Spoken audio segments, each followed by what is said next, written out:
Los siglos XII y XIII conforman uno de los periodos culturales más sugerentes del acontecer humano occidental.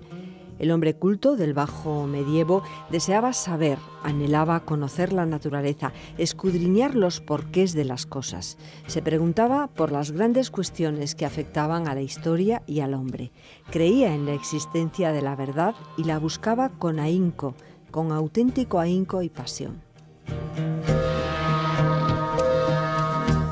Cuestiones que no se redujeron a una simple gnoseología teórica y psicológica. El saber tuvo una dimensión práctica. En su dominio y posesión se dirimía gran parte del sentido de la vida. Al hombre bajo medieval, tanto o más que conocer la verdad, le preocupó cómo alcanzarla, cómo poseerla, cómo llegar a ella.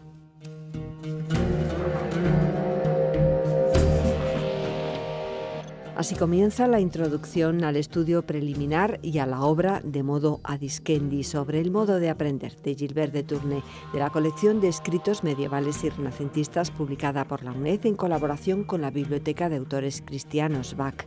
Es fruto del trabajo de investigación del Grupo de Estudios Medievales y Renacentistas GEMIR. Hablamos con el profesor de la Facultad de Educación de la UNED, Javier Vergara Ciordia, codirector de esta colección, director del Grupo de Investigación GEMIR, y con el profesor Virgilio Rodríguez García, catedrático de Instituto, licenciado en Filología Clásica, miembro de este grupo de investigación. Muy buenos días. Buenos días. Buenos días. De modo adiscendi sobre el modo de aprender, un trabajo inédito en una edición bilingüe preparada por los profesores Javier Vergara y Virgilio Rodríguez, revisada por el profesor Francisco Calero de la Facultad de Filología de la UNED, que es codirector de esta colección de escritos medievales y renacentistas. Vamos a presentarles este libro porque, lo habíamos avanzado en otras ocasiones, profesor Vergara, pero en este momento el libro ya lo tenemos encima de la mesa, acaba de publicarse. Es el volumen número 9 de esta colección. Efectivamente lo hemos anunciado con cierta reiteración y por fin vemos la luz que es ya una realidad, un cuerpo cierto esta obra. Esta obra viene a tratar uno de los temas centrales de la pedagogía medieval, que es el modo de aprender, el modo de alcanzar la sabiduría. Con anterioridad hay obras muy importantes de Hugo de San Víctor, de Vicente de Beauvais, que quizá habían tratado sobre todo el aprendizaje del profesor, el crecimiento en la sabiduría. Pero este tiene una filosofía muy didáctica, muy concreta, tanto para el maestro y como para el discípulo, desde la base de la docencia. Es decir, cuál es la técnica, cuál es la pedagogía, cuál es la didáctica que el mundo medieval, la Baja Edad Media, vierte sobre el aprendizaje. Pienso que es lo más nuclear de la pedagogía medieval, la quinta esencia de la didáctica medieval, y por fin esta obra ve la luz después de permanecer 700 años en el anaquel de una biblioteca, y el GEMIR, por supuesto, se siente muy orgulloso de ella. De modo adiscendi, un tratado que veremos fundamental para comprender la pedagogía franciscana y el pensamiento pedagógico de los siglos XII y XIII. La obra es del XIII, una obra de Gilbert de Tournai, franciscano menor. Estudia y tiene cátedra en la Universidad de París, muy vinculado a la corte de Luis IX de Francia. Profesor Virgilio Rodríguez García, catedrático de Instituto, nos insistía hace un momento que hace ya unos años que está jubilado, pero precisamente por eso se puede dedicar a la investigación y a ese trabajo de traducción que recoge además muchas notas que nos dan idea de lo rico que era el estilo de este autor, Gilbert de Tournai.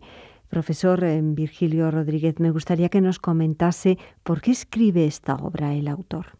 Lo justifica en el capítulo 1 de la obra, y era para atender la súplica que le hace un amigo, compañero de la Universidad de París, de que escriba una obra de educación para la formación del adolescente Juan de Dampierre, preboste de Brujas, y que además era hijo del conde de Flandes.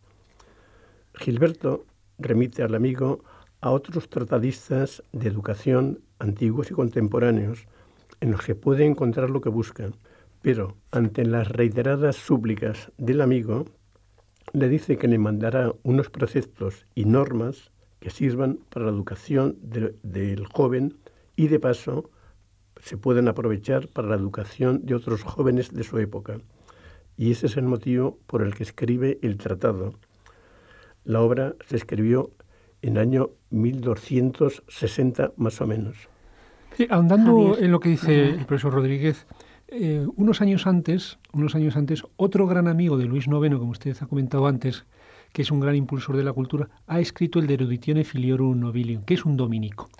Claro, que en concreto Vicente de Beauvais. Este es un franciscano que, al igual que Vicente, está formando parte del círculo muy estrecho y cultural de Luis IX de Francia. Entonces, como los dominicos habían escrito una obra pedagógica, los franciscanos no quieren ser menos. Y también los franciscanos con esta obra asientan los cimientos de la base pedagógica de la orden.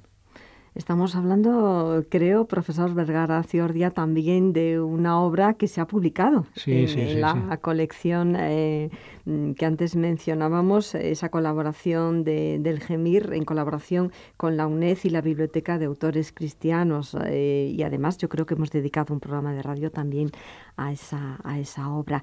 Y en este punto también me gustaría recordar que, bueno, cada una de esas obras, de esas publicaciones, de esta colección de escritos medievales y renacentistas, pues lleva todo un estudio previo y bueno, en ese estudio pues nos contextualiza no solamente el autor y la propia obra, sino también el propio siglo, y es muy interesante porque leyendo precisamente pues esa introducción pues nos acercan a ese siglo, bueno, esa época a caballo entre el siglo XII y el siglo XIII, además en una ciudad, en París, que en ese momento es un poco como el centro de ese mundo occidental y uno de los pilares donde se está desarrollando la cultura, junto con, también decirlo, pues con Salamanca, con Bolonia y bueno, como yo no soy muy experta en estos temas, seguramente alguna otra capital de ese momento.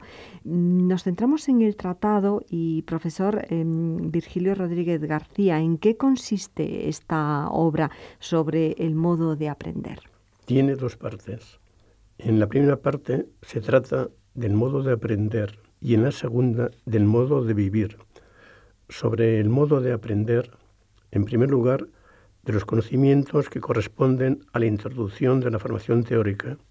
En segundo lugar, de las partes que corresponden a su desarrollo. Y en tercer lugar, de las partes que son propias para su cumplimiento y perfección. Sobre los puntos relativos a la introducción, el punto general se compone de 8 capítulos. Declaración en la que afirma la causa de por qué emprende la tarea de escribir, e invitación al que escribe al estudio. Después muestra que el estudio debe ser una práctica de los jóvenes nobles y a continuación condena en los jóvenes nobles la afición a las aves de presa, uno de los vicios de los jóvenes nobles, y finalmente expone el fruto y la recompensa del estudio. Javier Vergara. Insistiendo en esto, en estas dos partes, me llama poderosamente la atención cómo, decir, la primera es una copia, y hemos hecho un estudio bastante exhaustivo al respecto, de cómo está copiada, la primera parte, del dominico Vicente de Beauvais, siendo un trabajo franciscano. Sin embargo, la segunda parte, que ya por supuesto hablaremos a lo largo de la entrevista, es decir, ya es más original. Pero insisto, los 3 primeros capítulos son una copia casi literal de lo que ha dicho el dominico Beauvais. Bueno, pues seguimos avanzando, si les parece, profesor Virgilio Rodríguez. Si le parece, nos comenta un poco pues los aspectos que conciernen al profesor. Yo creo que también vinculados con esos que atañen al discípulo y que están en esa primera parte. En la segunda parte de la obra, Gilberto de Tournai expone los aspectos referidos al maestro. En primer lugar, hacer una buena elección del maestro. En segundo lugar, la preparación del maestro y la corrección de errores. Y en cuanto a la elección, manifiesta que el maestro ha de destacar en 4 aspectos que son sentido moral, conocimientos, facilidad de palabra y pedagogía.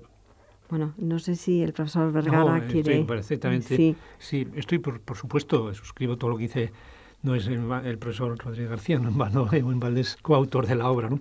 Sí, pero insistir sobre todo en el hecho y en la gran preocupación medieval de que la formación es vertical, de arriba a abajo. Considerar en la Edad Media, en la Baja Edad Media, una filosofía sin el magisterio de un maestro es impensable, ¿eh? Ya Tomás de Aquino había distinguido muy bien entre el arte de educar y el arte de aprender, con matizaciones, pero por supuesto, es decir, el que no tiene maestro por todas partes ve caminos, es un caminante sin guía. Por eso la Edad Media hizo notables esfuerzos por dos cosas: la figura del maestro como ilustrador, como lumbrera y sobre todo y fundamentalmente la parte didáctica.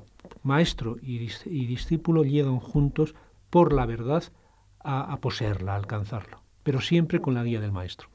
Sobre todo porque estamos hablando de obras que de alguna manera han marcado el pensamiento occidental y también nuestra propia cultura, aunque claro, en esos siglos en los que estamos circunscribiendo esta obra, en el siglo XII y XIII, pues la educación llegaba sobre todo a los hijos de los nobles.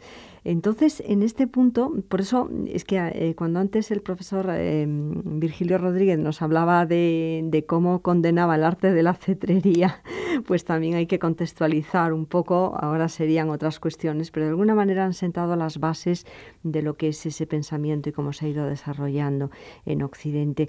Por eso me gustaría, profesor Virgilio Rodríguez García, que nos hablase un poco de las cuestiones que corresponden a la formación del alumno.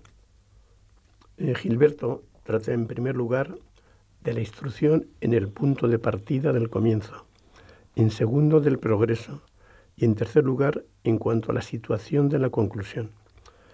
En cuanto a los antecedentes, exige que el alumno esté voluntariamente entregado para aplicarse al estudio, atento para escuchar, apto para aprender, deseoso para recibir, de carácter dócil, aplicado en el estudio y de espíritu bondadoso.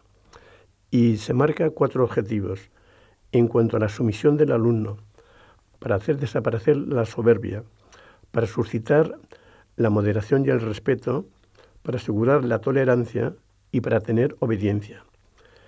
Y en cuanto a la aplicación voluntaria del alumno, concurren 4 aspectos: la desocupación de asuntos de menor importancia, la aplicación del oído exterior, la contribución de la razón interior y la revelación de una virtud superior. Y en cuanto a la aportación de la razón, Tournai distingue cuando la inteligencia entiende los conceptos, cuando se aparta de los órganos de los sentidos, cuando distingue las relaciones que existen entre ellos y cuando sencillamente entiende. Sí, efectivamente, a mí me llama la atención cuando preparábamos esta obra, y el profesor Rodríguez y yo le hemos dado muchas vueltas, cómo el proceso de la instrucción, en este caso del alumno, no es solo una cuestión técnica, no es solo una cuestión didáctica en sí mismo, es una disposición, es una docilitas, es una humilitas, es decir, de el discípulo confiar en el profesor y sobre todo prepararse desde un sentido ético, prepararse, es decir, desde esa disposición, desde esa actitud positiva de sumisión y de docilidad, que fue una de las grandes claves, es decir, la dimensión ética de la enseñanza, circunscrito sobre todo a 2 términos, la docilitas y la humilitas. Es decir, y aquí en el tema, digamos, de la Baja Edad Media, se considera que el aprendizaje solo es posible desde estas 2 premisas por parte del alumno, que el profesor Rodríguez ha explicado perfectamente, claro. Bueno, vemos también en esa introducción, ese estudio preliminar, como comentaba antes, pues grandes aspectos de la vida de Gilberto de Tournai. Vemos cómo estudia artes y teología en la Universidad de París, pero luego también cómo obtiene su cátedra y muy pronto cómo se convierte en maestro de franciscanos y deja esa cátedra. Esta obra forma parte de una obra mayor, digamos, una especie de enciclopedia que también marcó toda una época en la pedagogía. Después les pediré que nos hagan también algún comentario sobre esa obra. Pero hay un punto también, viendo, como decía, pues es una edición bilingüe en latín y en castellano, pues también nos explican cómo hay un momento en que esta obra se interrumpe. Sí, lo dice usted muy bien, y además incluso hasta digamos, desde un punto de vista formal, hay como un cambio. La obra tiene, ya lo ha anunciado antes el profesor Rodríguez, tiene 6 capítulos y los 3 primeros, como yo he matizado también, son una copia de lo dicho por Vicente de Beauvais en el De Eruditione Filiorum Nobilium, el Tratado de la Educación de los Hijos de los Nobles, que publicamos también en la Collectio Scriptorum Medievalium et Renascentium. Ahora bien, aquí, a mitad de la obra, se para la obra. Y en el cuarto se introduce una cosa radicalmente distinta en cuanto a la temática.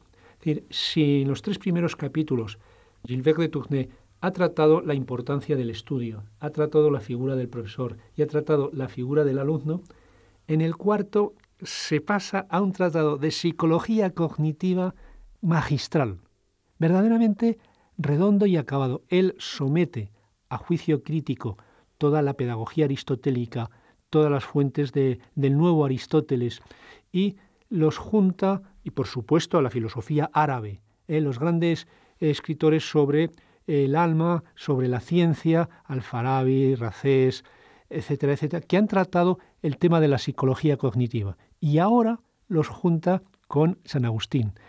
Esto lo vuelven a hacer también otros, sobre todo los dominicos, es decir, que unen mucho la filosofía árabe y la filosofía aristotélica, y al final pues sale un tratado donde Aristóteles en gran medida sale fortalecido. Aquí no. Aquí el que sale fortalecido es San Agustín. San Agustín como un punto de partida, digamos, para entender el pensamiento cognitivo, que se reduce a una cosa muy importante. Es decir, todo este capítulo 4 dedicado a la psicología cognitiva trata sobre el ingenium, sobre cómo pensar, cómo proceso, cómo piensa el whole thing, que tan importante ha sido en la historia de la cultura. Es decir, en todos los escritores, desde los medievales pasando por los hegelianos, es decir, se han preocupado sobre el modo de la percepción, pues también los medievales lo bordaron. Y aquí lo que se preocupa fundamentalmente es cuáles son las operaciones mentales. Pero Gilbert de Tournai no se queda en el proceso cognitivo, digamos, como método, sino que se queda que el proceso del pensamiento debe de llevar a un planteamiento fundamental y nuclear, es decir, la razón, los juicios de razón. La razón es una parte de la inteligencia, pero la razón se determina y se especifica porque hace juicios. Y el tema es desde dónde hacer los juicios de razón. Y la tesis fundamental que da brillantez a esta cuarta parte, que es otro estilo, como usted ha dicho, otros autores, es una vuelta al iluminismo agustiniano para, desde la humildad y desde la santidad, llegar a la contemplación. Es decir, todo el tratado es, la parte nuclear es esta parte cuarta, es decir, donde fundamentalmente es cómo pensamos y para qué pensamos. Pensamos para la sabiduría, y la sabiduría se alcanza cuando se hacen juicios de razón que se anclan en los principios de verdad.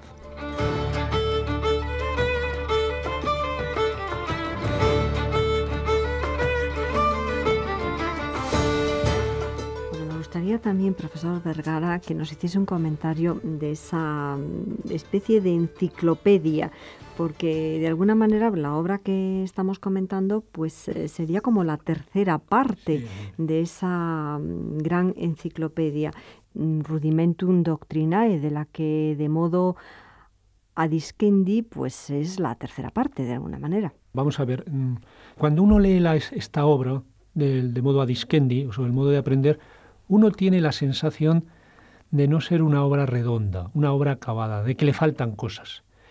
Y dices, ¿cómo es posible que se olvidara de tantos temas, ¿no?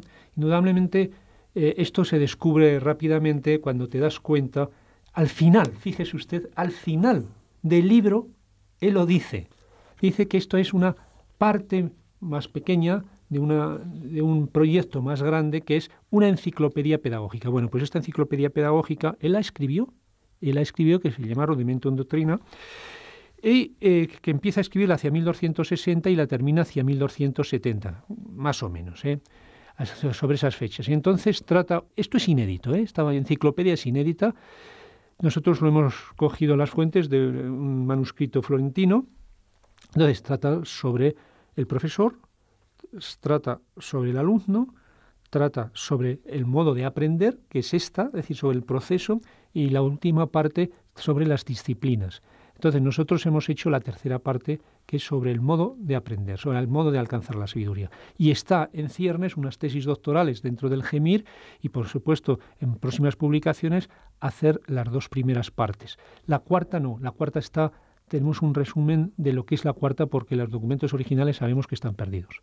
Bueno, la verdad es que le hacía la pregunta para que viésemos un poco pues todo el entramado de trabajos que se están realizando dentro de ese grupo de estudios medievales y renacentistas, que bueno, es un grupo relativamente joven, porque creo que surge en 2005 y se va pues consolidando poco a poco, y además, bueno, hablábamos de que este libro que estamos comentando sobre el modo de aprender es el número 9 de la colección, y bueno, pues es todo un hito porque son colecciones muy cuidadas, incluso han tenido algunos de los libros pues un premio a la mejor edición.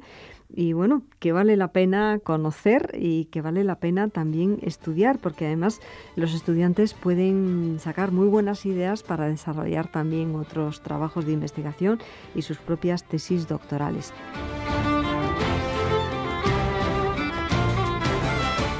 Vamos a volver a ese tratado que estamos comentando, De modo a Discendi, de Gilberto de Tournai. Y en este punto, profesor Virgilio Rodríguez, me gustaría retomar el hilo de la obra y ver un poco cómo, una vez tratado todo lo relativo a la formación, digamos, ¿qué queda en cuanto a la instrucción? El perfeccionamiento y el progreso, para lo cual se necesitan 4 condiciones: rechazar los vicios, abandonar las actitudes infantiles, ejercitarse en el conocimiento activo y, por último, ejercitarse en la inteligencia espiritual. Para lograrlo, el turnacense se basa en el sistema filosófico de San Casiano. Profesor, ¿y cómo termina este tratado? Termina con el estado de perfección, que trata en un principio de forma general y de los 4 elementos en los que consiste, y a continuación trata en particular sobre los 4 que se basan en la lectura, la meditación, la oración y la contemplación. Y en esta última se muestra cómo la contemplación se hace de 4 formas. Para esto sigue la doctrina de Guigo el Cartujano, que dice que la lectura sirve en cierta manera el alimento sólido. La meditación mastica y desmenuza. La oración da el sabor y la contemplación es la misma que regocija y reanima. Por eso, la lectura está en la corteza, la meditación en la esencia, la oración en la petición de los deseos, la contemplación en el deleite de la dulzura conseguida. En definitiva, la última parte es puro misticismo.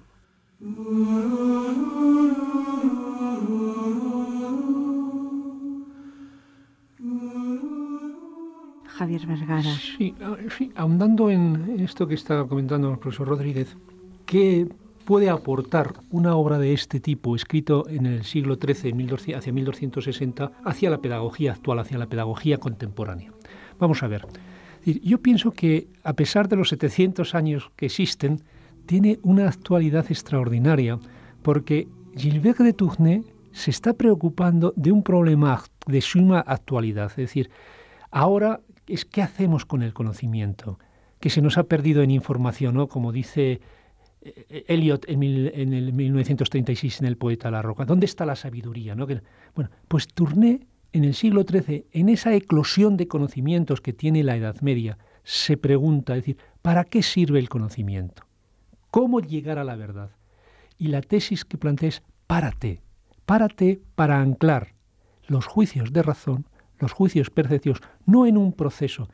La ciencia es un medio, la ciencia es un fin, el conocimiento es medio, sino en saber juzgar, saber interpretar, anclando el pensamiento, los procesos mentales en los grandes, digamos, en los grandes parámetros de la verdad. Por supuesto y fundamentalmente, la primera verdad de un medieval es Dios. Después, los criterios científicos, y por supuesto todo eso en un marco de humildad y de santidad, que es al fin de cuentas, lo que basa y define la felicidad en la cultura medieval. Y esta obra, sin lugar a dudas, como ha dicho el profesor Rodríguez, tiene una influencia extraordinaria en los movimientos como la devotio moderna, el misticismo del siglo de oro, en la misma compañía de Jesús, del hombre interior, del cristocentrismo, etcétera, etcétera. Es una obra de gran trascendencia y eso es lo que nos ha animado a publicarla. Otra cuestión al hilo de lo que nos están comentando, bueno, es todo ese trabajo de traducción que, bueno, pues especialmente ha recaído en el profesor Virgilio Rodríguez García, especialista pues tanto en la filología clásica como en todos esos años que ha sido catedrático de instituto enseñando latín. Pues me gustaría que nos hablase un poco del estilo del libro, de la obra, y también un poco de cómo el autor la fue configurando, cómo fue organizando pues con citas, con referencias ese tratado. Él sigue las tendencias de la época presentes en Vicente de Beauvais y en Hugo de San Víctor, de los que recoge pasajes aunque no aparezcan sus nombres. En este sentido, hay que poner de relieve la utilización de citas que llegan al elevado número de 600 entre autores clásicos y medievales, sin contar las citas de la Biblia. Eso no quiere decir que Gilberto conociera en profundidad las obras enteras de los autores latinos y las obras de los padres de la Iglesia. En esta época está muy bien documentada la utilización de florilegios que recogían los pensamientos y sentencias notables en torno a una temática. De esta forma fue conocida la obra de los padres de la Iglesia, especialmente San Agustín, autor de numerosos libros que no siempre estaban a disposición de los interesados. Así, se podía acceder con facilidad a su conocimiento en caso de querer hacer una consulta en un determinado momento. Otra utilidad que ofrecían los florilegios era que podían memorizarse, sobre todo en una época en que la memoria estaba más desarrollada debido a la carestía y escasez de libros. La memorización permitía que los autores citaran de memoria en sus libros, como hizo también Gilberto. Eso se descubre fácilmente al no corresponder con exactitud los pasajes citados a las obras originales. Otra característica de las obras medievales es la unión de diversos pasajes de una misma obra e incluso de diversos autores. Bueno, una última cuestión. ¿Qué diferencias encuentra entre los autores latinos clásicos y los medievales, profesor? En la degeneración progresiva del latín clásico, durante los primeros siglos de la Edad Media, se llega a una cierta recuperación de sus estructuras características a partir del Renacimiento carolingio. Gracias a los sucesivos renacimientos medievales, esa vuelta paulatina a la latinidad clásica es especialmente perceptible en los escritores del siglo XIII, como ocurre en el caso de Gilberto de Tournai. El uso de construcciones típicas del latín clásico, como el ablativo absoluto, el infinitivo con sujeto en acusativo, la consecutio temporum, etc., están presentes en el modo adiscendi de Gilberto de Tournai. Hay que notar con todo alguna particularidad, como la extensión de quod como introductor de oraciones en las que el uso clásico exigía ut. La posible vuelta a la clasicidad se hace patente en la conformación de periodos amplios con el encadenamiento de oraciones subordinadas que recuerdan los periodos oracionales ciceronianos. Por lo que se refiere a la morfología, es patente la recuperación del sistema casual clásico que se fue simplificando a partir del siglo IV. Bueno, y una pregunta con toda su experiencia de muchos años como profesor de instituto, como catedrático de instituto, enseñando precisamente latín y lenguas clásicas. Profesor Virgilio Rodríguez García, ¿recomendaría este libro para la formación de los estudiantes que están en este momento estudiando latín? Fundamentalmente lo recomiendo porque me parece Gilberto de Tournai un escritor extraordinariamente brillante y sobre todo muy erudito por la cantidad de citas que tiene clásicas y medievales. Bueno, pues nosotros también lo recomendamos para cualquier oyente que esté interesado en conocer pues esas raíces de nuestra historia y sobre todo pues cómo se fue creando y configurando pues nuestra forma de pensar, nuestra propia cultura.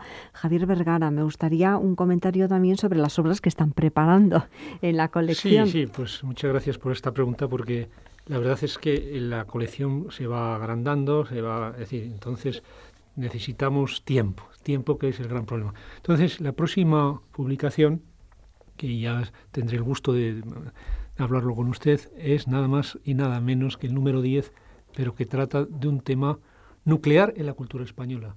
Y es, perdón por la dureza del juicio, Cervantes no escribió El Quijote. Ese es el número, ya sé que se extraña, porque yo también me extraño. Yo no soy el autor de esta obra, es el profesor Francisco Calero. Ese es el número 10, que saldrá en diciembre. El número 11 está previsto que sea la obra de Rábano Mauro, es el Institutione Clericorum, y luego también tenemos previsto una obra última, es decir, las 3 próximas, es una obra sobre la pedagogía pueril de Raimundo Lulio. Bueno, pues ahí queda hecha esa invitación y estaremos muy pendientes porque el profesor Francisco Calero de la Facultad de Filología de la UNED pues ya nos ha sorprendido en alguna otra ocasión con investigaciones de este estilo, de este calibre. Muchísimas gracias y hasta otro encuentro. Gracias a usted, muy amable. De modo adiscendi, sobre el modo de aprender, el volumen 9 de la colección de escritos medievales y renacentistas, fruto de los trabajos de investigación del grupo Gemir, auspiciada por la editorial BAC, Biblioteca de Autores Cristianos, y la editorial UNED. El próximo día 5 de noviembre, en un nuevo encuentro del grupo de estudios medievales y renacentistas, Gemir, se va a presentar en la Facultad de Educación de la UNED este libro del que hoy hemos hablado con los investigadores, autores de esta edición, en el marco de un coloquio con destacados especialistas en la historia de la educación. Será presentado este nuevo libro de la colección y el avance de los próximos volúmenes. Sin distancias, un programa de la UNED en Radio 3 y cuando quieras en canal.uned.es con enlaces de interés sobre los temas propuestos.